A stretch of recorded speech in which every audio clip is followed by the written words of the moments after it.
Bueno, realmente yo no me di cuenta de avisar que había un poco modificado el nombre,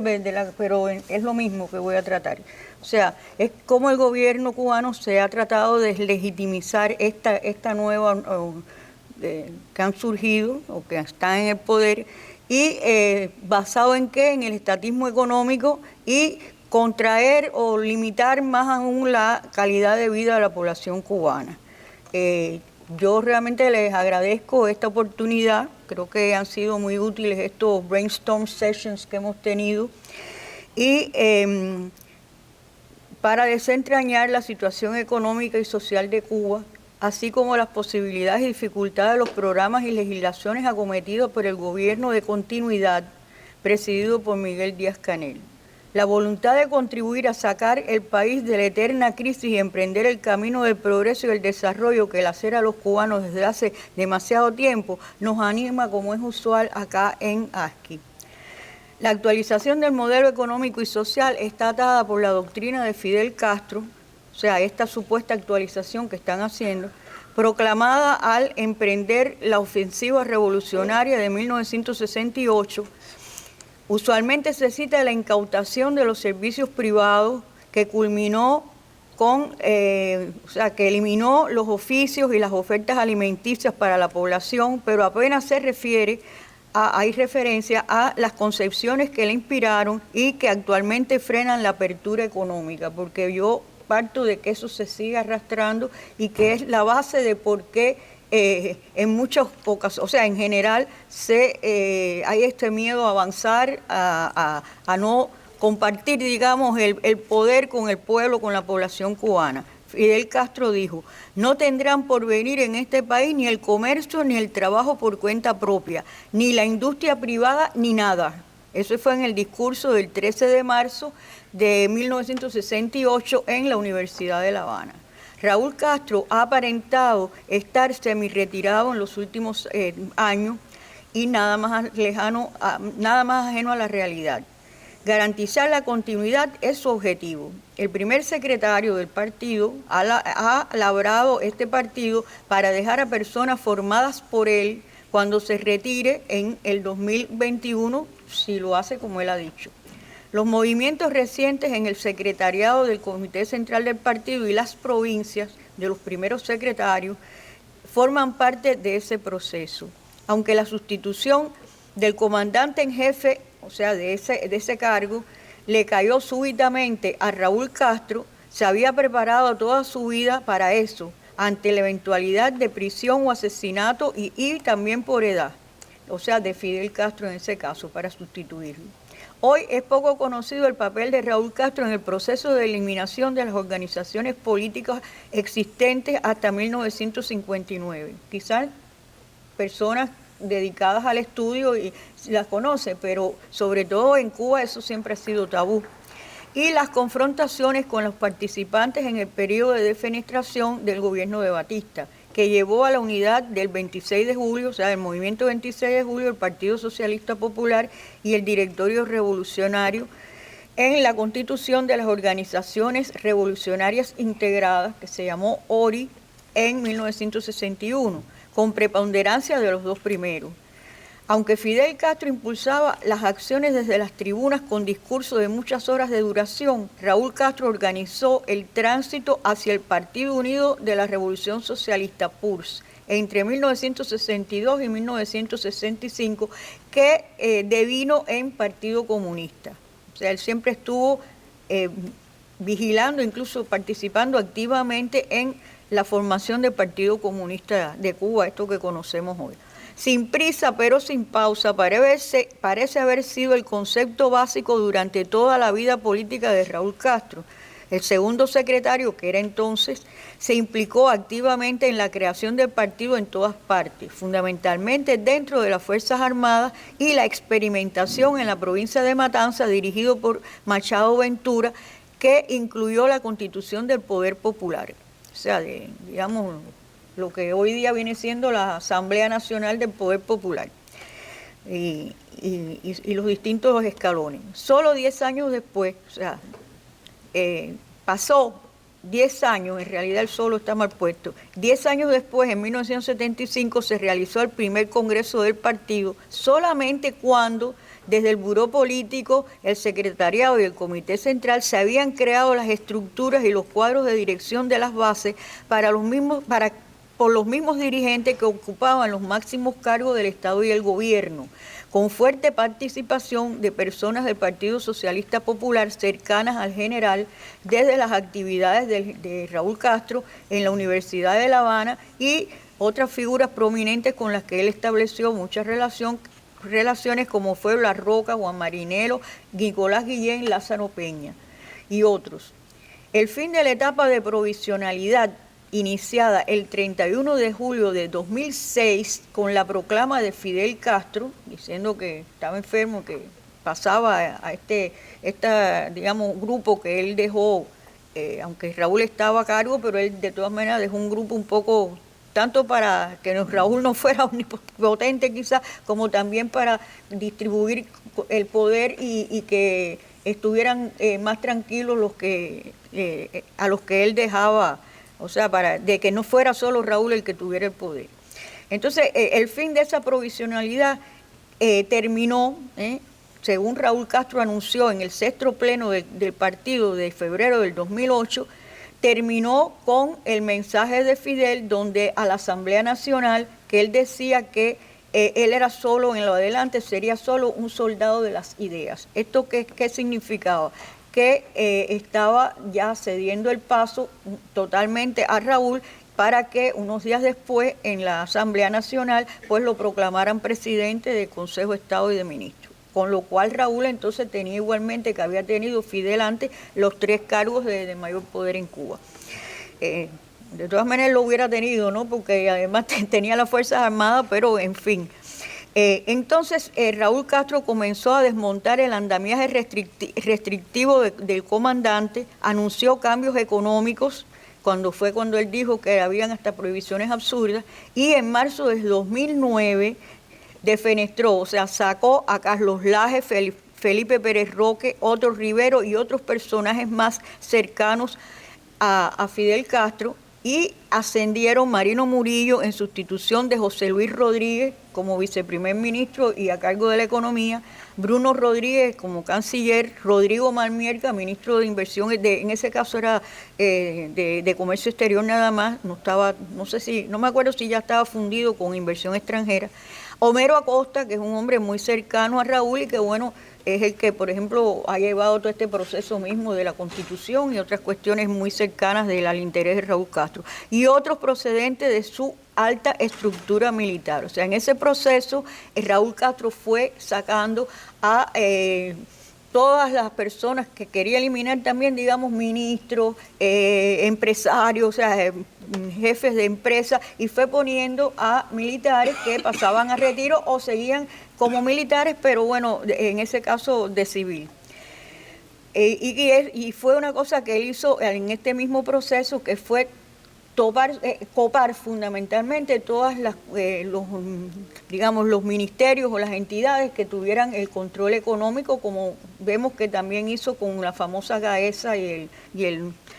familiar del que está ahí, el general. Sin embargo, en el sexto congreso del Partido Comunista efectuado en abril del 2011, su primer secretario, o sea, Raúl Castro, dijo que no se contaba con una reserva de sustitutos debidamente preparados, con suficiente experiencia y madurez para asumir las nuevas y complejas tareas de dirección del partido, el Estado y el gobierno, lo que se debía solucionar durante el próximo quinquenio sin precipitaciones ni improvisaciones, las palabras tradicionales de él. Al pasar la presidencia de los consejos de Estado, o sea, pasa el tiempo, y entonces él fue elevando sobre todo a Miguel Díaz-Canel. Al pasar la presidencia de los consejos de Estado y ministros el 19 de abril del 2018, Raúl Castro trazó la hoja de ruta. En 2021 también haría primer secretario del Partido Comunista a Miguel Díaz-Canel, y él, Raúl Castro, permanecería como poder en la sombra mientras que la vida lo permitiera. En esa etapa, o sea, en toda esta etapa que venga después de que él se retire en el 2021, podría deponer al mandatario, o sea, podría deponer y de todas maneras cualquiera, incluido Díaz-Canel, porque en la Constitución está previsto que se pueda, quitar a las personas que están ocupando cargos. Los cambios de los primeros secretarios del partido en las provincias que han tenido lugar durante 2018 y 2019 no representaron demociones en la mayoría de los casos, sino reubicación de personas seleccionadas por Raúl Castro durante su temprana edad en la Unión de Jóvenes Comunistas, promovidas en los escalones del partido, fundamentalmente procedentes de las provincias de Villa Clara, Cienfuegos, Holguín, Santiago de Cuba y Pinar del Río. Esto coincide con la carrera de Miguel Díaz-Canel, presidente del Consejo de Estado de Ministros desde el 2018, quien gobierna también con compañeros de él de la Universidad Central de Las Villas, la antigua provincia de Las Villas, que además él nació allí en Las Villas, que abarcaba antes Cienfuegos. Incluso en estos momentos muchos de los dirigentes que se han estado alternando y subiendo en la etapa de Díaz-Canel son de Cienfuegos. Incluso algunos planes experimentales del general se originaron allí, precisamente en Cienfuegos y Santa Clara, como los huertos organopónicos y la agricultura urbana de la década de 1990, que quizás porque eran pequeños y la atención especial que tenían, sí han sido más o menos exitosos en relación con el resto de la debacle de la agricultura cubana. Algunos de los movimientos recientes denotan la continuidad sucesoria, como la cadena que vamos a ver que existe entre Jorge Cuevas Ramos, que fue elevado al secretariado, pero en su época había sido el sustituto de Miguel Díaz-Canel en Holguín, y reemplazado allí también por Antonio Torres Iríbar, quien pasó, Torres Iríbar pasó ahora a La Habana como primer secretario y a su vez sustituyó allí a Mercedes López Acea, que es miembro del Buró Político y volvió al secretariado, y que también es procedente de Cienfuegos, que a su vez esta señora López Acea en Cienfuegos fue sustituido por Roberto Morales Ojeda, actual miembro del Buró Político y vicepresidente del gobierno, y se ve que fue también de Cienfuegos, vino como ministro de Salud Pública y de ahí siguió ascendiendo a esto que tenemos hoy. En Santiago de Cuba es la única provincia que no ha tenido cambios recientes. Allí se mantiene Lázaro Expósito Canto desde el 2008, o sea que también es de la promoción de todas maneras de Raúl Castro, y ha sido reiteradamente elogiado por Raúl Castro, sobre todo a raíz del ciclón que devastó grandes partes de Santiago de Cuba y los planes que él inició allí, que eran bastante distintos a lo que se estaba haciendo en el resto de Cuba, y que evidentemente han sido muy coordinados y siguen las ideas y los deseos, los conceptos de Raúl Castro. A pesar de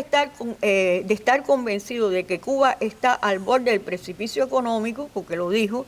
y reconocer la validez del mercado y de la propiedad privada, el general resguardó la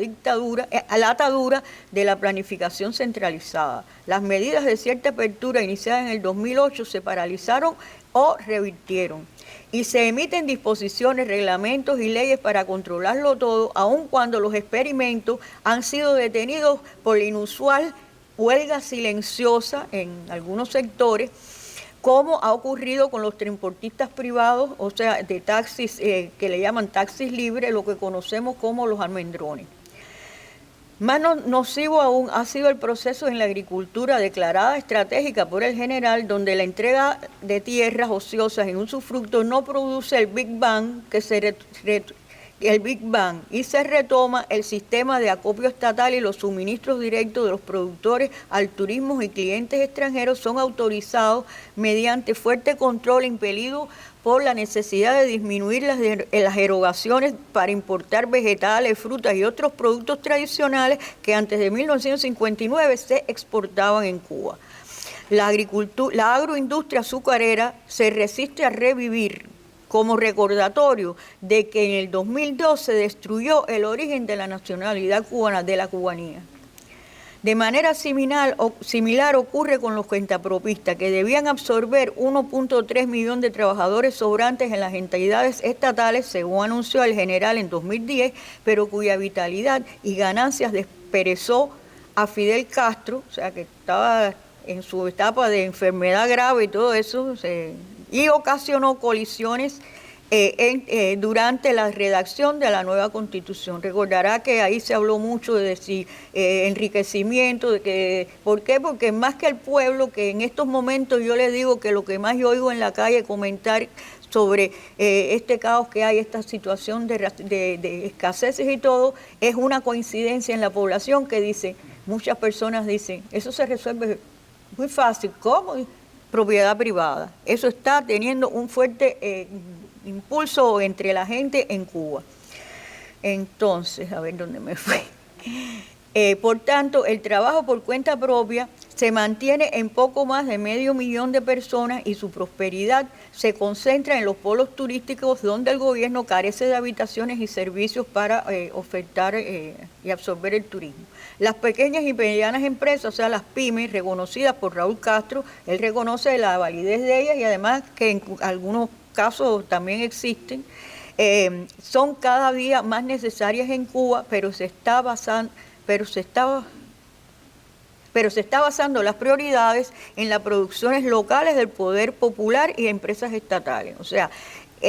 primero parecía que él iba a darle más impulso a las pymes, pero en realidad se están centrando mucho, y es lo que está priorizado, en que sea a nivel local que se resuelvan los problemas y que haya producciones, donde sencillamente si la industria está descapitalizada, si todo en Cuba es obsoleto, imagínense ahora crear chinchales en esos lugares y responsabilizarlo con que ellos sean los que abastezcan a sus pueblos y ciudades. Es lógico que, y hacía falta que liberaran las posibilidades de los municipios y de los pueblos, porque estaban atados por el dinero que le dieran o por las directivas de arriba. Pero realmente lo que se está haciendo también es quitándose el peso digamos, la responsabilidad del partido, el gobierno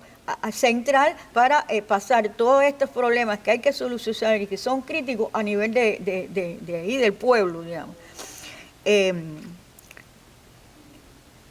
Por ejemplo, una cuestión que resolvería mucho es esto mismo de los minicréditos y de las pequeñas empresas, de las pymes. Tenemos el caso de Bolivia, que ha dejado de ser el país más pobre de Sudamérica y hoy tiene una de las más altas tasas de crecimiento de la zona y también del mundo. Entre las medidas adoptadas por Evo Morales fomentó el pequeño empresariado y los microcréditos, que existía el pequeño empresariado en la base, ¿no? Pero de todas maneras lo ha fomentado. El gobierno cubano debía tomar las experiencias de su estrecho aliado boliviano, así como China y Vietnam, con énfasis en la agricultura. Díaz-Canel y su equipo heredaron el caos en la economía y en todos los aspectos que afectan la calidad de vida de los cubanos, que ellos contribuyeron a crear desde sus posiciones al ascender a precisamente donde están hoy. Simultáneamente heredaron las directivas del Partido Comunista, los lineamientos y la legislación a las cuales se tienen que ceñir, y tendría que pasar una cantidad imprevisible de tiempo para que puedan modificarlas, al menos hasta que dejen de existir los dirigentes históricos y los inmovilistas con poder, incluidos en las Fuerzas Armadas, o la situación política, económica y social sea tan dramática que tengan que cambiar las directivas heredadas. En el periodo inmediato, la población continuará soportando grandes penurias y demandas de resistencia, o sea, que el gobierno, el partido le diga que tenga que resistir según se puedan cumplir los planes prometidos por las autoridades, cuya ejecución en las condiciones financieras, productivas y de recursos existentes será muy difícil. La carencia de medicamentos esenciales, alimentos indispensables, vivienda digna y transportación adecuada, la persistencia de bajos salarios y altos precios en las tiendas estatales de venta en divisa, las TRD, y muchos otros problemas no fueron originadas por varias generaciones de cubanos, que se han tenido que sacrificar desde que abrieron los ojos a la vida, en unos periodos más que otros. Ellos tienen que cargar las culpas ajenas y salir a la calle a luchar, que es una forma de hablar popular. Los daños antropológicos ocasionados por esos problemas, así como por la permanente simulación y la contención de las opiniones distantes a las oficialmente emitidas han erosionado los valores éticos y morales de los cubanos, que en gran cantidad tienen que luchar para sobrevivir. El vocabulario de la época revolucionaria es parte de la picaresca cubana, un mecanismo de defensa para escapar, pero que encubre la pérdida del valor del trabajo, el robo, la corrupción, el mercado negro, la extorsión, la prostitución, el jineterismo, el tráfico y consumo de droga, la falta de solidaridad humana hasta llegar al vale todo y la delincuencia, con una alta población penal fundamentalmente de jóvenes negros y mestizos. Simultáneamente, una cantidad considerable de personas que apoyaron la revolución, incluso participaron en contiendas armadas en el extranjero, sobreviven miserablemente con ínfimas pensiones que apenas cubren sus compras de medicina y en muchos casos son perseguidos por vender baratijas afuera de las TRD y en las aceras. Sus rostros arrugados, contraídos, tristes exponen los sufrimientos, la deficiente alimentación y la decepción que los ínfimos aumentos de pensiones efectuados en los últimos 2 años no recompensan. Muchos ancianos viven solos o están hacinados en hogares con familiares también de bajos recursos económicos. Desde hace muchos años en Cuba se dice que hay que tener fe, familiares en el exterior. Gracias a la remesa, millones de personas han sobrevivido o contribuido al auge de pequeños emprendimientos permitidos como Paladares y otros, pero lamentablemente también las remesas han fomentado vagos y los trapicheos. La población mayor de 60 años y alcanza más del 20% de los habitantes y la natalidad es muy baja. Cuba se vacía por la emigración de jóvenes y adultos sin que se pueda revertir la tendencia a mediano plazo debido a que ellos no sienten que puedan labrar el presente para tener un futuro en el país. Los daños económicos originados por el embargo de Estados Unidos desde 1961 son reales, pero no las únicas causas de los problemas económicos en Cuba. Mucho más nocivos han sido los descalabros económicos originados por el sistema llamado socialista. Además, las autoridades cubanas desaprovecharon las oportunidades abiertas por la administración Obama y el interés de los norteamericanos y cubanoamericanos para emprender negocios. Las medidas tomadas y la reactivación de la ley en el bulto por el presidente Trump están teniendo efectos devastadores, principalmente en el turismo, las sanciones financieras, las transacciones financieras y la atracción de inversiones extranjeras directas. Desafortunadamente, podría prolongarse como resultado de las elecciones del 2020. Las subvenciones aportadas por el gobierno chavista de Venezuela están por extinguirse sin haber encontrado otros mecenas. Esto podría contribuir al desarrollo independiente de Cuba por cuenta propia. O sea, Cuba como tal que se desarrolle por cuenta propia. Si las autoridades no logran avance con las medidas de contingencia adoptadas, tendrán que actualizarse para desfacer el entuerto influidas por la respuesta del pueblo a las constricciones venideras. En el periodo inmediato, la población continuará soportando grandes penurias y demandas de resistencia según se pueda cumplir los planes prometidos por las autoridades, cuya ejecución en las condiciones financieras, productivas y de recursos existentes será muy difícil. La carencia de medicamentos esenciales, alimentos indispensables, vivienda digna, transportación adecuada, la persistencia de bajos salarios y altos precios en las tiendas de venta en divisas y muchos otros problemas no fueron originados por varias generaciones de cubanos que se han sacrificado desde que abrieron los ojos. Ellos tienen la carga de las culpas ajenas y salir a luchar. Hay que cambiar el modelo, o sea, lo que hay que cambiar sencillamente el sistema. Muchas gracias. Muchas gracias, Miriam.